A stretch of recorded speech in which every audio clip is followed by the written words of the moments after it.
Հարգելի գործընկերներ, շատ կարևոր օրենքի նախագիծ են քննարկում, որը վերաբերում է մեր հասարակության համար ցավոտ էջերից մեկին, եւ ինչ եմ ուզում ասել, որ պարոն Սարգսյան, այս օրենքի ընդունելով դուք ձեր ընկերոջ տառապանքը, ընկերների տառապանքը չեք մեղմացնի, բացարձակապես, որտեղ բիզնեսի օրենքները անողոք են, բիզնեսը շահ է հետապնդում, եւ հետեւաբար այդ փողը որ պետք է վճարի հավելյալ турք, ինքը դնելով ձեր ընկերոջ վզին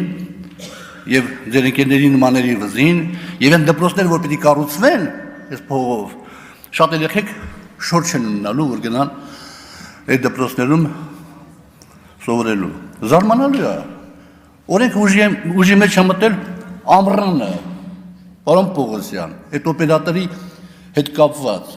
Հնարավոր չէ արդյոք կես տարվա ընթացքում ստեղծել այդ ինստիտուտը, մտնել այդ տնտեսության ճյուղի մեջ մարդկանց եկամուտների ճիշտ հաշվարկը անել եւ գերշահույթից ավելան հարկ տանել։ Այդ բարձ հասարակ խնդիրները թողած լուծելու, որ ինքը լուծումա թելադրում։ Ինչ ենք ընկել սարուզոր։ Ինչ ենք հարկային օրենսդրությունը վերածում կներեք ռեկետի, որ բիզնեսներն դուրս գան այդան հարևան երկրներ եւ հարևան երկրների համար փող աշխատեն։ Շնորհակալություն։ Շնորհակալություն, Թադևոս Ավետիսյան։